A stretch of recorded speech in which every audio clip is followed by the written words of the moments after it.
Yeah. Excuse me, if the limit is going to 0 and if sin of and we have like sin of 0 would then be 0, but like you still can't divide over 0. So we just try to find the infinite. Yeah, so you're kind of trying to think of what to do here. Yeah, I'll talk about it. We'll go through this limit today. So let's get started. The first thing that I want to say is I wanted to apologize a little bit. The last week has been weird. I don't know if it has been for anybody else, but like we sort of lost the exam day on Friday. So we pushed the exam to Wednesday, which first of all, that was unfortunate. And then, so we kind of lost Friday. Wednesday, we had the exam in here. So I wasn't really thinking about it. I was like, okay, we're still doing the exam. So usually I don't assign stuff during exams, but really I probably should have assigned another thing. So hopefully you've been maybe watched the next video or something. I did assign 2 more assignments and they're all posted and online now over basically the product and quotient rule and then like derivatives of trig functions. Those are both assigned and we'll talk about both of those on Monday. Okay, so both are posted. You can get started on those now. So what I want to do today, since we don't really have anything due today, is I want to talk about something that can be a little bit tricky in these sections. I think that you'll find that the product and quotient rule aren't that bad and that you'll be pretty comfortable with them after just watching the lecture. But what I want to talk about is this limit that we get to come across in the second section that I talked about, which is the derivatives of trig functions. This isn't a derivative at all. It's a limit. But it's a limit that we need to know how to take in order to sometimes take derivatives, okay?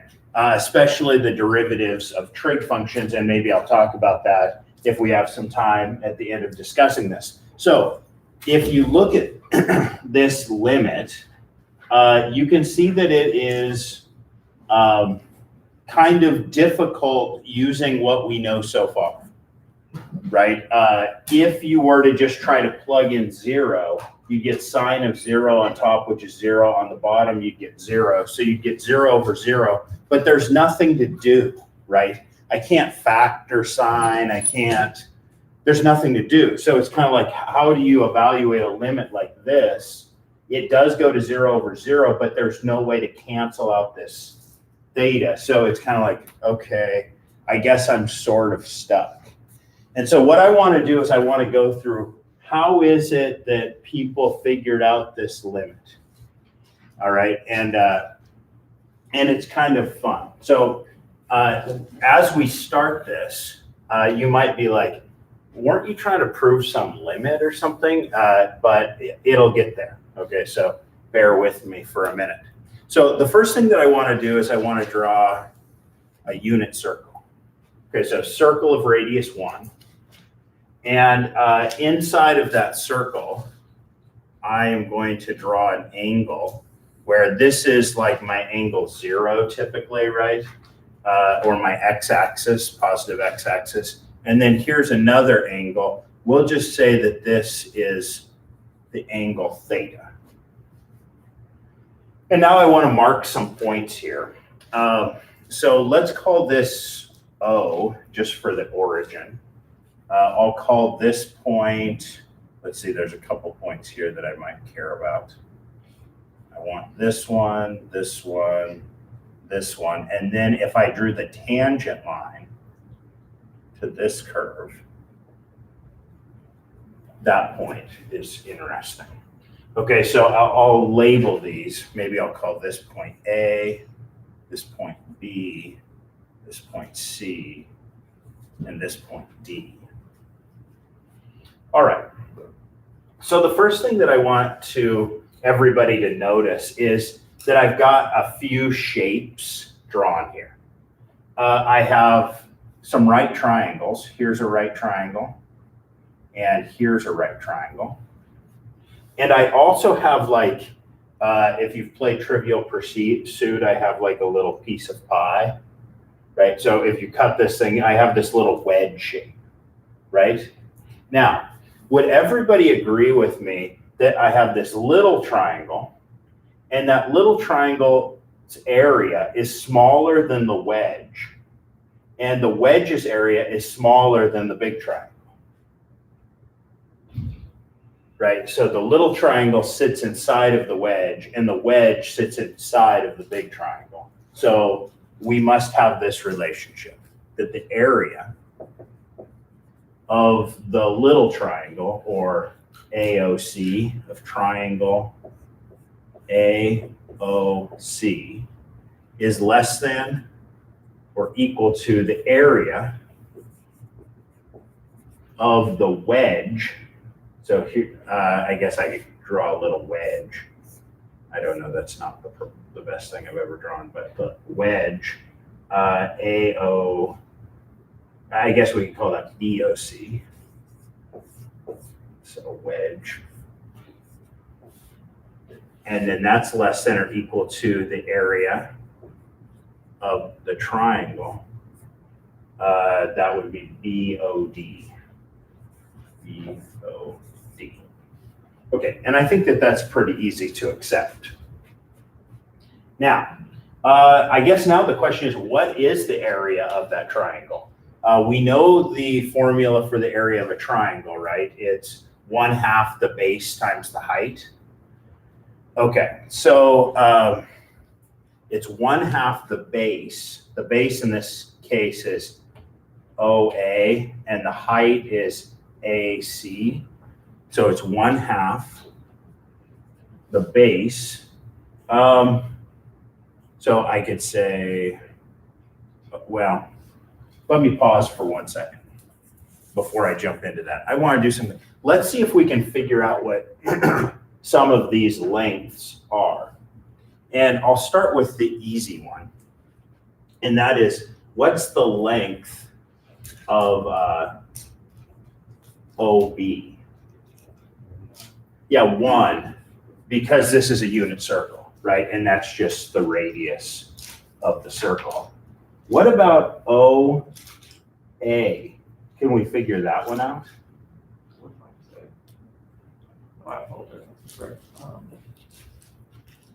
Let's see.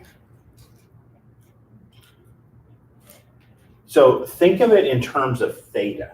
Yeah. Is that root 2 over 2? Not quite, because now this does sort of look like a 45-degree angle, but this theta could be whatever I want it to be.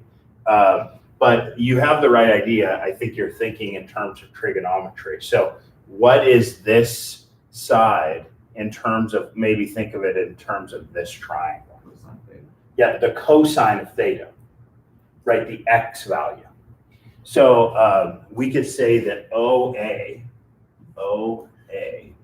is the cosine of theta. And if you don't see that, remember that cosine is what, the adjacent over the hypotenuse, but the adjacent side is OA.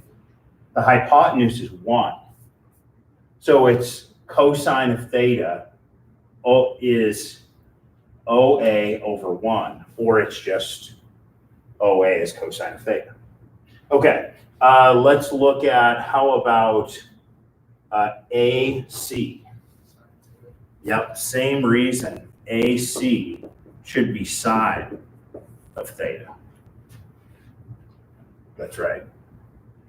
How about, this one's a little more interesting. How about BD? Did we do something kind of sine theta? It's not sine theta because it's not like the height of a point on the unit circle. Sine AB. I mean cosine AB. Cosine AB, I don't think so. This one's tricky, but once you hear it, it's like, oh, well, that Tangent theta? it is tangent theta. Because then you know B, so it's just.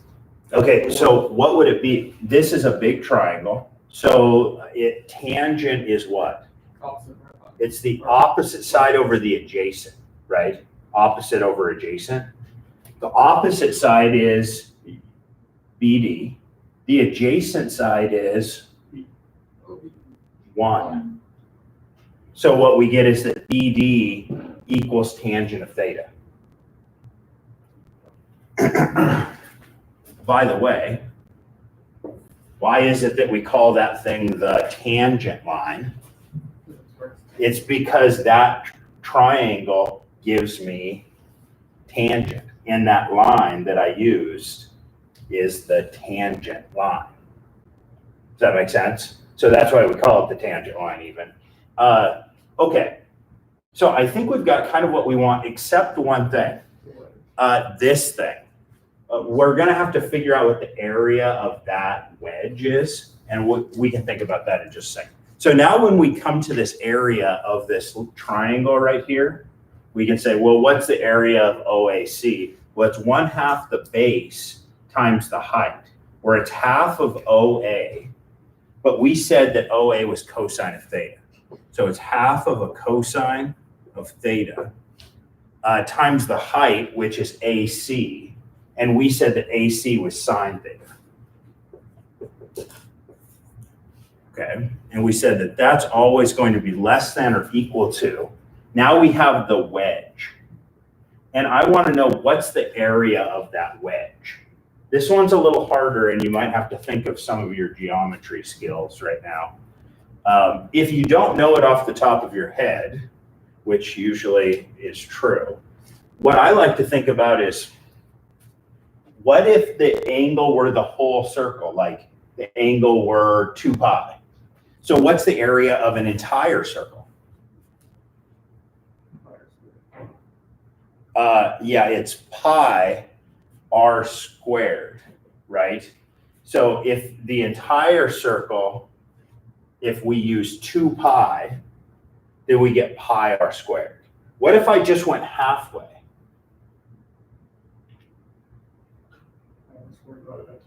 Yeah, so I would get pi r squared. By the way, in this case, r is 1, right? So if I did the whole thing, if I go 2 pi, I get pi is the area. If my angle is pi, what would be the area is pi over 2. So it's always the angle over 2. Is everybody with me on that? Do you buy my story? So if I went all the way around, that's an angle of 2 pi, and the area is pi r squared. R is 1, so it's just the area is pi. So if the angle is 2 pi, the area is pi. If the angle is pi, the area is pi over 2. So it's always just the angle divided by 2. And so in this case, the angle is theta, and I need to divide it by 2.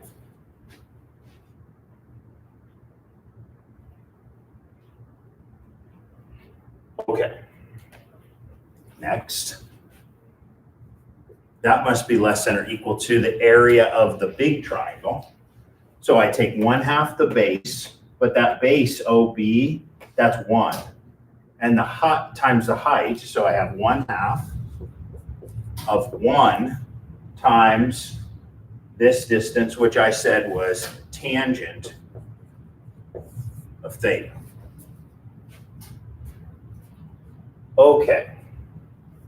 A couple things here. First, I see that everything is divided by 2. So I could just multiply everything by 2 right now and get rid of those 2's. I'm going to do that. So I can write that cosine of theta times sine of theta is less than or equal to theta, which is less than or equal to tangent of theta. But another way I could write tangent of theta is it's sine of theta over cosine of theta. Okay, so now what I want to do is in the first quadrant here where I'm interested right now, sine is a positive value. Okay, so I can divide all sides of this inequality by sine of theta and everything should be fine. So let's divide by sine theta, and I get that cosine of theta is less than or equal to, I divided by sine theta, theta over sine theta is less than or equal to, if I divide this by sine of theta, I just get 1 over cosine theta. Now, at the beginning, it kind of is like, well, what are you doing here? Why are you doing all of this? And this is why I did it. Because now I have this theta over sine theta. That's not exactly what I started with that I wanted to figure out. I wanted to figure out something about sine theta over theta. So what I want to do is I want to reciprocate all of these fractions. This is cosine of theta over 1. This is theta over sine theta. This is 1 over cosine theta. But if you flip the fractions, what happens to the inequality signs? They flip as well. That's right. So what I'm going to do is I'm going to write, okay, so that's the same as saying that 1 over cosine of theta is greater than or equal to sine theta over theta is greater than or equal to cosine of theta.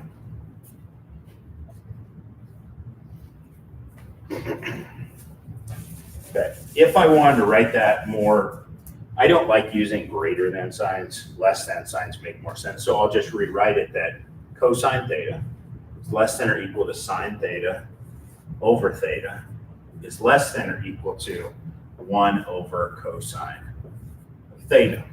Now, remember the squeeze theorem that we used, and I want to know something about what happens as theta goes to 0. So what I want to do is let's take the limit of all sides of this inequality as theta goes to 0. So I could say that the limit as theta goes to 0 of cosine of theta must be less than or equal to the limit as theta goes to 0 of sine theta over theta, which is less than or equal to the limit as theta goes to 0 of 1 over cosine of theta. Yes, sir. What was the point of switching it all? Like from here to here. Yeah, the point was that I wanted the sine of theta to be on top. Okay. So since it was on bottom, I wanted to flip it. But in order to flip all of these over, I needed to reciprocate it. And then I was able to write it the other way. I just changed the sign order where I said this one's less than this one's less than this one. So it actually ends up looking a lot like this one. But now the sine of theta is on top and the theta is on bottom, which is what I wanted for this limit. Okay, so what is the limit of this first thing? What's the limit as theta goes to 0 of cosine of theta? In other words, do we know what cosine of 0 is? 1. Yeah, very good. So that's 1. And that's less than or equal to the limit as theta goes to 0 of sine theta over theta, which is less than or equal to, what's the limit as theta goes to 0 of cosine of theta? So if I plug in 0, you just said that cosine of 0 is 1. So I get 1 over 1 or 1. Assume that theta goes to 0 is 1, because both sides are less than or equal to 1. That's right. So basically, I don't know what this limit is, but it has to be somewhere between 1 and 1, right? So we know it's 1 by the squeeze theorem. So now we can say, therefore, the limit as theta goes to 0 of sine theta over theta equals 1 by the squeeze theorem.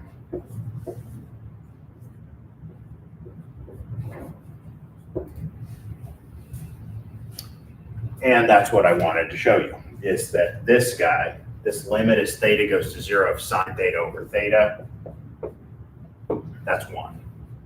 Now, that's super, super important when you're trying to figure out, like, what is the derivative of something like sine of x. Okay, we'll need to know this information in order to show that the derivative of sine exists and to find what that derivative is, okay? So I wanted to show you this little proof that this is actually true because it's not obvious, okay? Once you've seen it once, then it's like, oh, okay, it's 1. That makes sense, and now we can use that.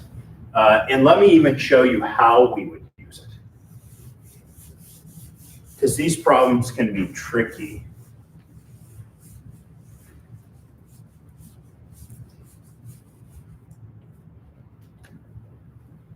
So let's do an example. And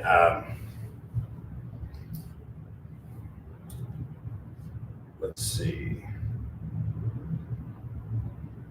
Let's do the following. The limit is x goes to 0 of sine of 3x divided by x.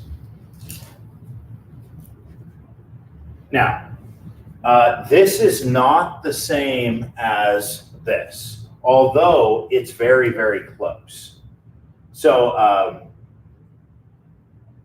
what's going on here is I have x's instead of thetas. That's fine. If that 3 weren't there and I just had the limit as x goes to 0 of sine x over x, that's 1, right? But it isn't. It has a 3 up there. And the question is, does that change anything?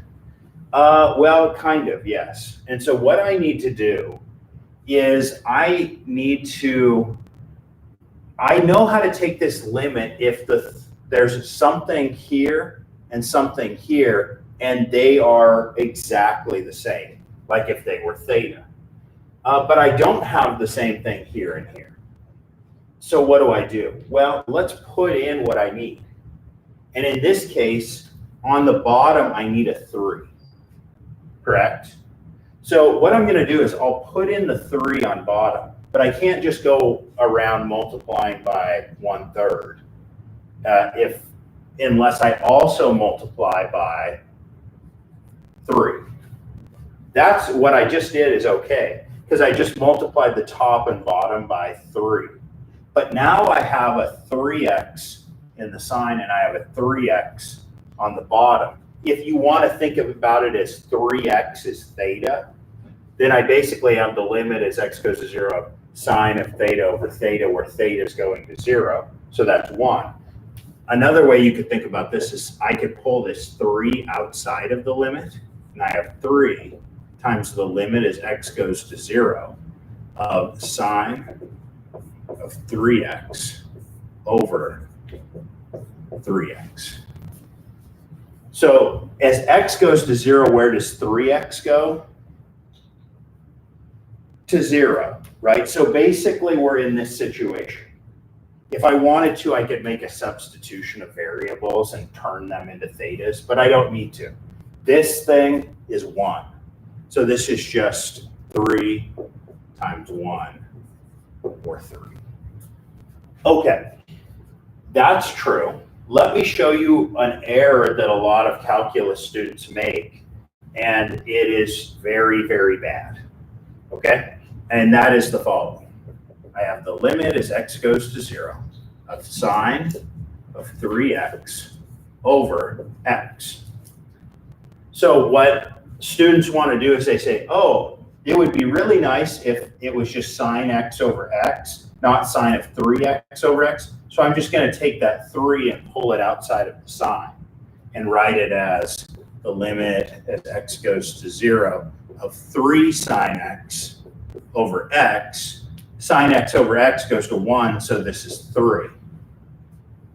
That's sort of horrible. Okay, sine of 3x is not the same as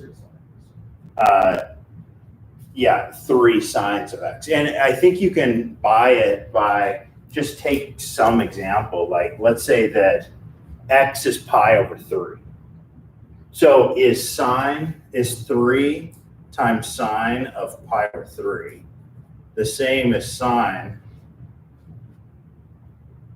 of 3 times pi over 3, which is just sine of pi? Is that true? So sine of pi over 3 is what?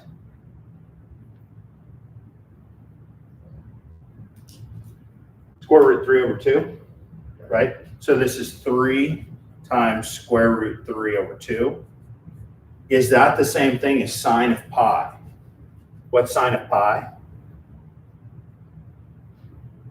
0. 0. This is not 0, correct?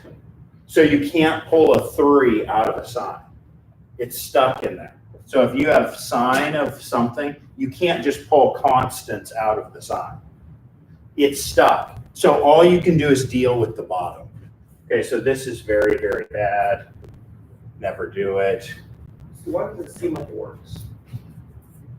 Well, it's kind of one of those unfortunate things that it's like, it comes out with the right answer if you do it that way, but you did it the wrong way. You did something wrong, but got the right answer. It does just happen that if you did pull that 3 out, which is horrible, Yeah. you just end up with the right answer in this case. But it's a very, very bad habit because you just can't do that. So, but as we go into some of these other examples I want to show you, this is going to be helpful. Okay, another question that we should answer real quick is, what is the following? What's the limit is, let's say x goes to 0 of x over sine of x. So that's not quite the same as this one, right? This one you have the sine of theta on top and the theta on bottom. Here it's almost like you have the theta on top and the sine of theta is on the bottom. So how does that change things? Well, let me rewrite it really quick. Do you buy my story that this is the same as the limit as x goes to 0 of 1 divided by sine of x over x? Are those two things the same thing? Because this is a fraction divided by a fraction. So I flip and multiply the top, and what would I get? If I flip and multiply by sine x over x, I get x over sine of x, right? So these two are the same. This is a trick we'll use a lot in calculus, is if you, maybe this isn't so good, but if you move it and put it on the bottom of the fraction, this then is helpful. But now what's the limit as x goes to 0 of sine x over x? 1. And so this is just equal to 1 over 1, which is still 1. So if you have the limit as x goes to 0 of sine x over x, that's 1. If you have the limit as x goes to 0 of x over sine x, that's 1. So far, so good? Okay. Now we're going to start doing some that maybe are a little bit more interesting.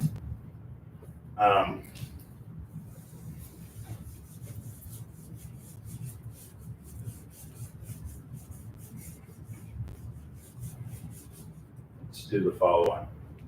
What's the limit as x goes to 0 of, let's say, sine of 3x over tangent of 4x?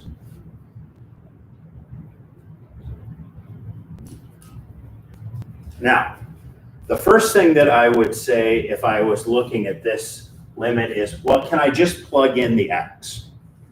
And I think you'll see really quick that the answer is, no, you can't just plug in the x. Because if I plug in 0 for x, I get sine of 0 over tangent of 0. Sine of 0 is 0, tangent of 0 is 0. So I just get 0 over 0, and that's no good. But can I take this limit?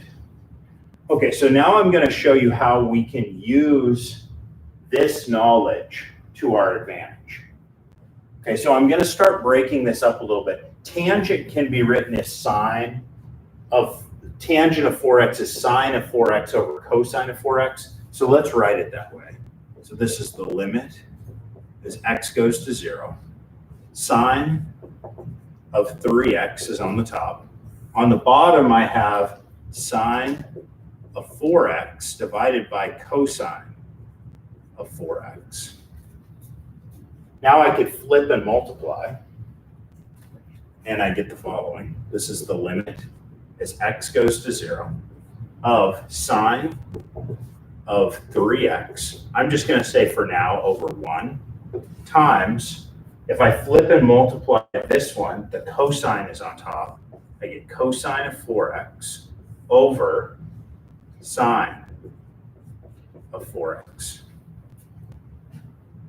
Now, one thing that I want you to notice real quick, and this is something where it's easy to make a mistake, is this cosine, it just isn't hurting me. Because what's cosine of 0? 1, not 0, right? Zeros are bad for us. 1s are great for us. So if I plugged in x equals 0 here, that's just 1, and that's great. The problem is that I have this sine of 3x and I have this sine of 4x that give me 0 on top and bottom, and that's bad. So the way that I'm going to deal with it is the following. So let's rewrite. So I'm going to put in, this is the limit as x goes to 0. So everybody agrees that I have a sine of 3x on top. And on the bottom, I'm just going to leave this blank for now. I have a sine of 4x that's on the bottom. And on the top, I'm just going to leave that blank for now. And I have a cosine of 4x that really isn't doing anything to hurt me. Okay, maybe on the bottom I could put a 1 if you'd like. But remember, I don't care about the cosine because it's just going to be a 1 if I ever plug in x equals 0. I do care about these guys. They're problems for me. But this wouldn't be a problem for me if what were sitting right here? 3x. So if 3x were sitting right here, everything's wonderful.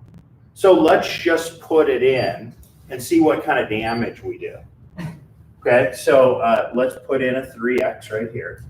This has a sine of 4x on bottom, but that wouldn't be so bad if what were on top? 4x. So let's just put in a 4x on top and see what kind of damage we do. What did I just multiply this whole thing by? So I multiplied by a 4x on top, and I multiplied by a 3x on the bottom. Multiplying by x over x, that's okay. So the x's will just cancel, right? But I've multiplied by a 4 on top and a 3 on the bottom. So I multiplied by 4/3, which isn't so great. You can't just multiply by 4/3. You can only multiply by 1. So that means I should also multiply this by 3 over 4 to cancel out that 4 over 3. So now what have I totally multiplied by? 1. And multiplying by 1 is absolutely fine. But now I can take this limit. And we take the limit of each one of these pieces separately. So I get this limit as x goes to 0 of sine of 3x over 3x. So it's like I get this limit, x goes to 0, sine of 3x over 3x. Then I multiply that by the limit as x goes to 0 of 4x over sine 4x times the limit as x goes to 0 of cosine of 4x. Oh, that's not the best.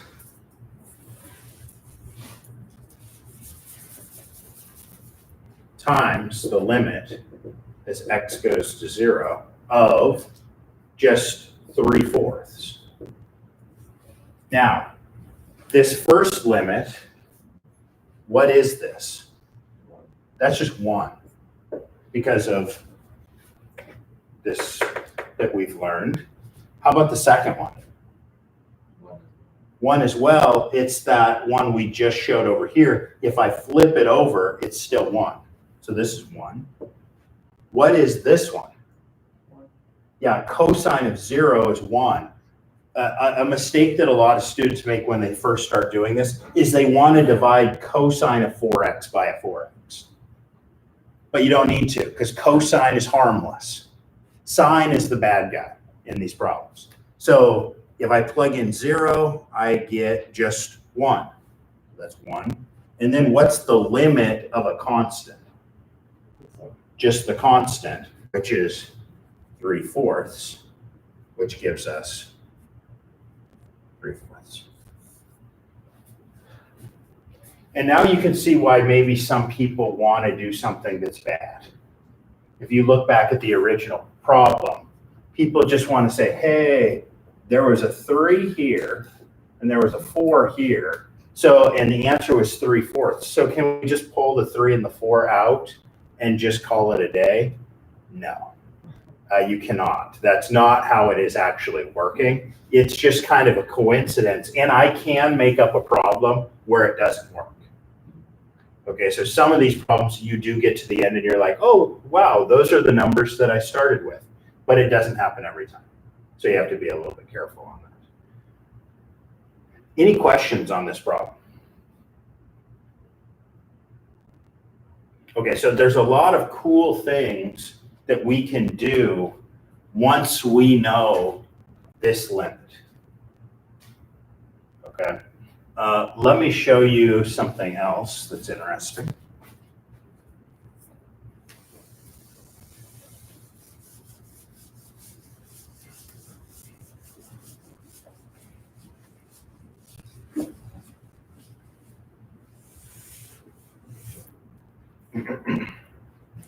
So let's look at the limit as, let's say, theta goes to 0 of cosine of theta minus 1 over theta. 0, 0. Yeah, so if I plugged it in, I'd get 0 over 0, which is bad. So I need to do something. It doesn't have any sign in it, so I can't use this, or at least I can't right now. So what I'm going to do is I'm going to multiply the top and bottom by the conjugate of the top. Okay, if I do, I'm going to get cosine of theta plus 1 over cosine of theta plus 1, and I multiply that out and I get the limit, theta goes to 0, of cosine of theta times cosine of theta is cosine squared of theta. Then I get plus cosine minus cosine cancel. Then I get minus 1 times positive 1 is minus 1 divided by, then I have theta on the bottom, and I have times cosine theta plus 1. All right. What's on top? Negative sine squared theta. Yeah, negative sine squared of theta. Very good. So remember our identity from trigonometry, that is sine squared of theta plus cosine squared of theta is 1, right? Just rearrange. So I could rearrange those guys, right? So I wanted to read cosine squared theta minus 1. So I just need to move the 1 to this side, so I get cosine squared of theta minus 1. But then I've got to move the sine squared theta to this side. If I do, I have to subtract it. So this is minus sine squared of theta, correct? Okay, so I could replace the top with negative sine squared theta. If I do, I get the limit as theta goes to 0 of, on top I get minus sine squared theta. On the bottom I get theta times cosine of theta plus 1. Now I'm going to break this up into some individual fractions again. Okay, first of all, I have the limit as theta goes to 0 of, on top I have a sine squared, I have a sine of theta times a sine of theta times a minus 1. And I can break those up any way I want to. Here's the way I want to. One of the sines, I'm just going to write by itself over theta. Why? Because I like that, right? I know that one. What's everything else? The rest of the mess is the following. I have a negative sine of theta on top, and I have a cosine theta plus 1 on the bottom. What's the limit as theta goes to 0 of this guy? That's 1. We know that one. What's the limit as theta goes to 0 of this second thing? Well, what do I get if I plug in 0 to sine? 0. So the top is 0. And if I plug it into the bottom, yeah, I get 2. 0 over 2, that's okay. I don't get division by 0, so I'm not, 0 is fine. So the first thing becomes 1. And the second thing becomes 0. And 1 times 0 is 0. So the limit as theta goes to 0, this is what I was started with right here. The limit as theta goes to 0 of cosine theta minus 1 over theta equals 0.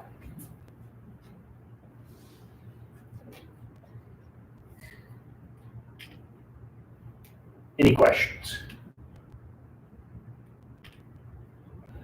Okay.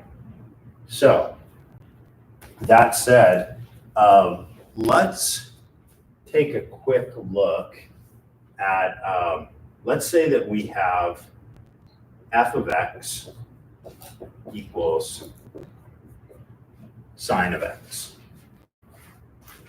Okay. I'd like to know what's the derivative of the function sine x. And maybe some of you have taken some calculus before, and you might even know the answer. Okay. But I don't care if you know the answer or not. I want to know, well, how did you figure that out? And I'll just tell you right now, the derivative function of sine of x. Remember, and what is the derivative? The derivative tells you all the slopes, right? And the derivative of sine of x is cosine of x. So if I was trying to find all the slopes of this function, I get cosine of x, which, if you think about it for just a minute, is some sort of a miracle. What we're saying is, let's think about the curve sine of x. It looks like this, right? And then it just kind of keeps going this way, right, forever, and it keeps going this way forever. That's my sine curve, correct? So what this is saying is, if I drew the derivative, then what would the derivative look like? Well, what's the derivative at that point? Or what's the slope at this point? 1. Think about that for a second. Here's the tangent line. What's the slope there? 0. Does everybody agree? Yeah, 0. What's the slope here? Also 0. So here, the derivative would be 0. Here, the slope, I haven't drawn this perfectly, but the slope here ends up being 1. So it's up here. The slope here ends up being minus 1. So it's down here. So what ends up happening is you end up getting a curve that looks sort of like,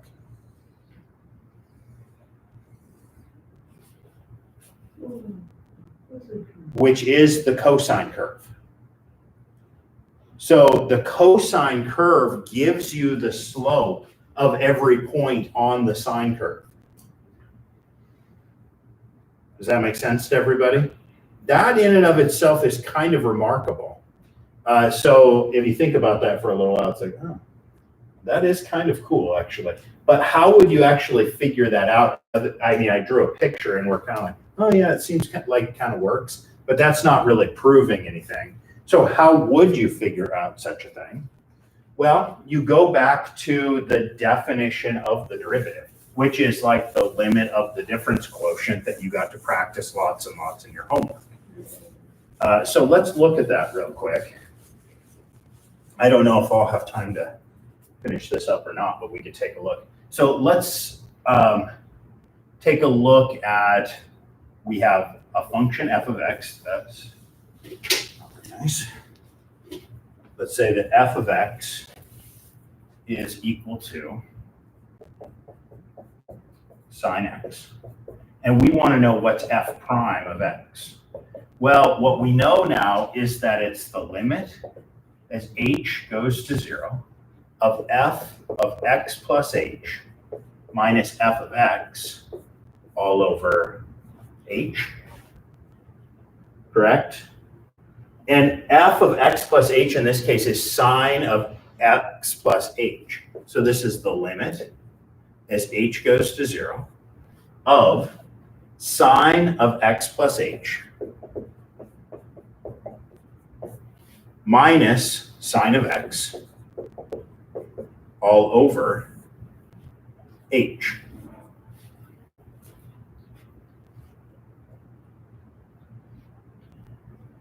And now the question is, well, what do we do now? Okay, so this is where we have to remember a little bit of our trigonometry. Okay, and trigonometry teaches us something about the sine of the addition of two angles. Does anybody remember? Sine of x plus sine of h. What's that? Sine of x plus sine of h. Or is that not possible? It's not quite that, no. Does anybody remember this? It's kind of a longer formula. Yeah. Yeah. So I have sine of x plus h right here. There was a formula in trigonometry for sine of, typically we say something like alpha plus beta. So if you have sine of angle plus angle, what do you get out?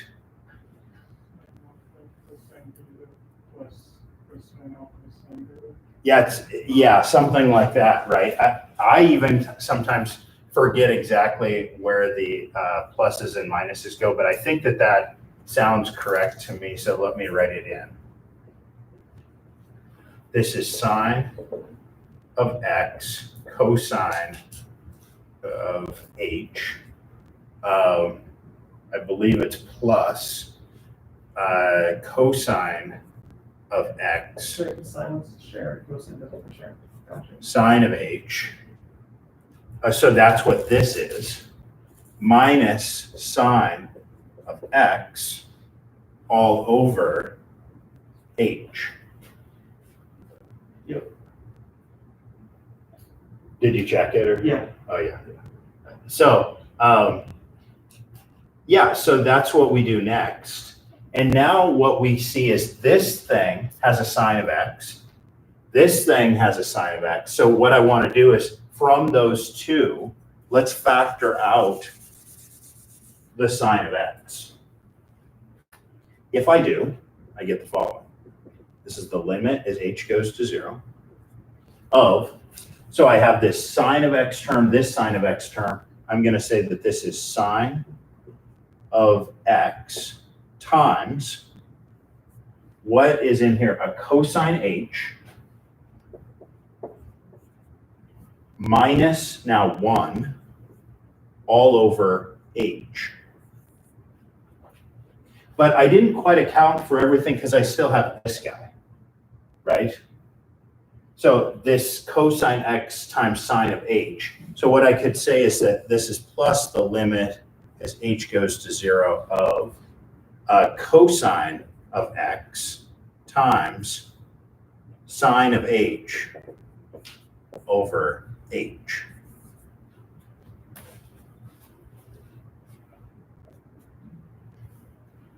So this is the limit as h goes to 0 of sine of x. Well, x isn't h. So this is just a constant with respect to h. So the limit as h goes to 0 of sine of x is just sine of x. What's the limit as h goes to 0 of cosine h minus 1 over h? I feel like I just did that one. 1. What was it? Was sine of h over h? It was the limit as h goes to 0 of cosine h minus 1 over h. Look back in your notes if you have to. 0. It was 0. So the limit of this thing is 0. So I have sine of x times 0 plus the limit as h goes to 0 of cosine of x. That's a constant. So that's just cosine of x times, the limit as h goes to 0 of sine h over h. What was that? 1. So times 1. So 0 times sine of x, that's 0, plus cosine of x plus times 1 is cosine of x. And that's the derivative of sine of x. Pretty cool, huh? So that's why we needed to know that limit, is we needed to know that the limit is sine of h over h is 1, so that we could derive that the derivative of sine is cosine.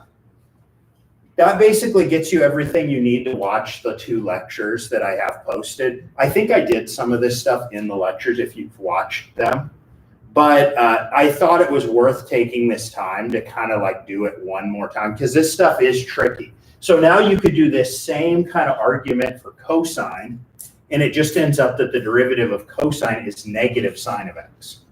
And then you can do tricks to find what's the derivative of tangent, what's the derivative of secant, what's the derivative of cosecant, what's the derivative of cotangent. I do all that stuff in the lecture.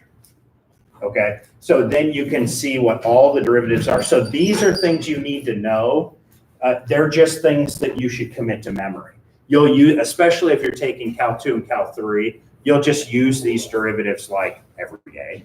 So you need to know the derivatives of the 8 basic trigonometric functions, okay? Just by heart. And we'll just start using them all the time. Okay? That's it for today. Have a good day.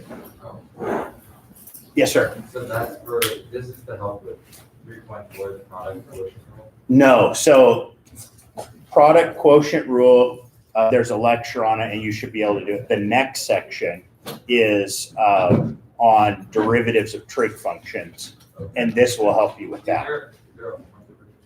Yeah, I posted them both this morning. I know you've been emailing me, and yeah, things have been crazy with canceling last Friday, and then there was the test on Wednesday, so I didn't assign something new, but I probably should have posted stuff. It's posted now, and the next 2 assignments are going to be due on Monday. So both the product quotient rule and the derivatives of trig functions, both of those will be due Monday. So we'll talk about those homeworks in class on Monday. Yeah. Wait, so the one that was due Wednesday wasn't due? Or? It was, yeah. The 3 point. Quotient rule and product rule, so I didn't know. The one that was assigned the week of the exam was due already. But the 2 that were assigned for this week on Foxtail, those are due on Monday. Okay. There's nothing due. There's nothing due tonight. That's right. Thank you for teaching me. Yeah, you're welcome. I'll see you Monday. Okay, see you later. Before you were ready, Yes. I'm a bit confused of how you got from this step to this step.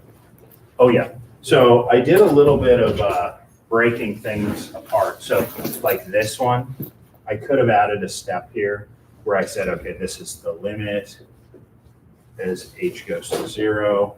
You've got sine of x, cosine h. Then you've got this one minus sine x. And then you've got this one plus cosine x sine h, right? And that's all over h, right? So I just moved these. Now these 2, I could break these into 2 fractions if I wanted to. This is the limit, h goes to 0 of, this is sine x cosine h minus sine x over h.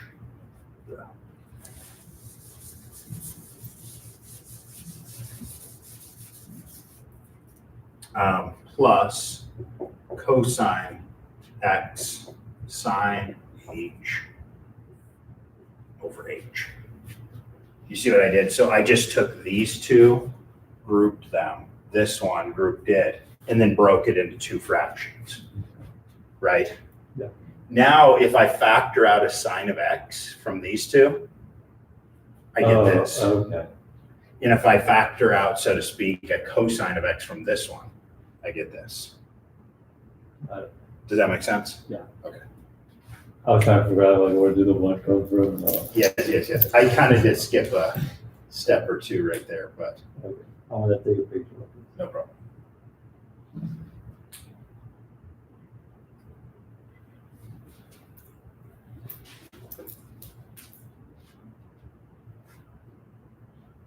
All right. Thank you. Yep, have a good day. You too.